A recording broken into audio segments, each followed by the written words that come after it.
So the question is, in the above question, value of K is extremely large because unit of charge is defined in terms of magnetic forces which are much weaker than electrical forces. तो यहाँ पे क्योंकि force काफ़ी कम है तो electrical forces अगर compare करें तो बहुत ज़्यादा आना चाहिए, तो उसी की वजह से के का वैल्यू बहुत ज़्यादा आता है। क्योंकि जो यूनिट है चार्ज का, हमने ऐसा यूनिट एम्पियर इंटू सेकेंड होता है, और एम्पियर मैग्नेटिक फोर्सेस की प्रॉपर्टी को यूज़ करके ड्राइव किया जाता है। डेफिनेशन में आपने पढ़ा होगा कि दो वायर्स के बीच का फोर्स अगर 2 × 10⁻⁻7 न्यूटन है मैग्नेटिक फोर्स, तो उस करंट को अपन एम्पियर कहते हैं। तो ये जो डेफिनेशन है मैग्नेटिक फोर्स से आती है, तो इस वजह से यहाँ पे इलेक्ट्रिकल फोर्सेस क्योंकि काफ़ी ज़्यादा होते हैं मैग्नेटिक फोर्स से, तो इसलिए के का वैल्यू एक्सट्रीमली लार्ज आता है।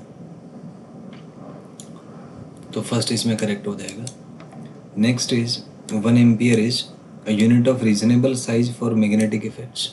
तो मैग्नेटिक इफेक्ट्स में it's a very large unit, क्योंकि फोर्स जो है काफ़ी ज़्यादा आता है, 2 × 10⁻⁻,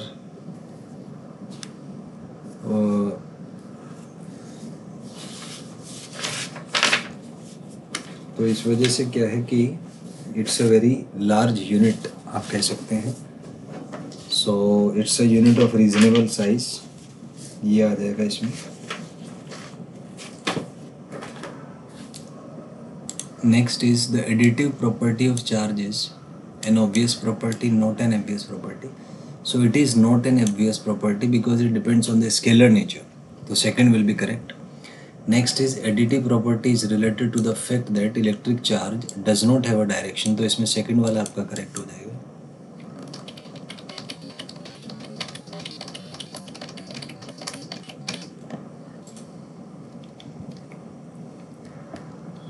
next is electric charge is तो it's a scalar quantity.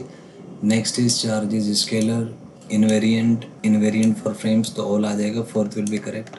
Next is kinetic energy is scalar under rotation, सही बात है।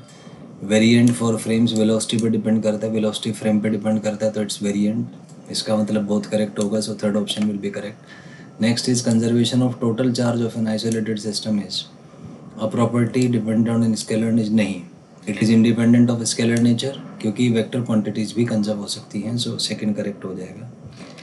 Next is conservation refers to invariation in space or invariation in time, so this will be invariation in time, second will be the correct option.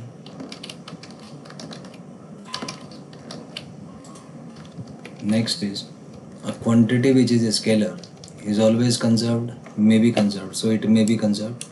A quantity which is vector may be conserved, क्योंकि ज़रूरी नहीं है वो conserve हो ही, it may be conserved.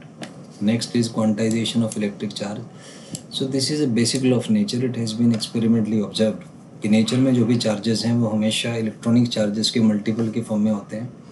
हालांकि quarks भी exist करते हैं जिसपे चार्जेस +-e/3 या +-2e/3 होता है, बट क्वार्क्स इंडिपेंडेंटली ऑब्जर्व नहीं हुए, वो एक पेयर की फॉर्म में एग्जिस्ट करेंगे, सच दैट उनके ऊपर ट्रिपलेट्स या ट्रिपलेट्स की फॉर्म में जनरली एग्जिस्ट करते हैं, तो उस पूरे सिस्टम के ऊपर भी नेट चार्ज इलेक्ट्रॉनिक चार्ज का मल्टीपल ही आता है।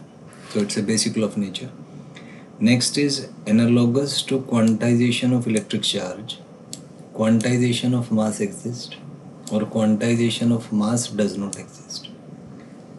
सो क्वांटाइजेशन ऑफ मास एग्जिस्ट नहीं करता क्योंकि नेचर में, क्योंकि मास कंजर्व नहीं होता, E = mc² के अकॉर्डिंग मास कैन चेंज। तो मास क्योंकि कंजर्व ही नहीं है आइसोलेटेड सिस्टम पे भी, it can get converted into energy, तो हम कह सकते हैं कि quantization of mass does not exist. Next is superposition principle should not be regarded as obvious, equated with laws of vector addition, states that is independent, तो सारी ही properties हैं, तो fourth will be the correct option here. Next is electric field due to discrete charge system is not defined, तो location पे define नहीं होता है क्योंकि इनफाइनाइट हो जाएगा। Next is for continuous volume charge distribution electric field is defined at any point, defined at some point, तो any point आ जाएगा। स्फीयर का एग्जांपल ले सकते हैं आप, जो uniformly charge non conducting sphere है, तो उसकी वॉल्यूम में हर पॉइंट पे इलेक्ट्रिक फील्ड के Q by capital R cube into small R होगा. So it is defined at any point. Next is for a surface charge distribution electric field is, ये across the surface discontinuous होगा क्योंकि direction change हो जाती है. So second will be correct.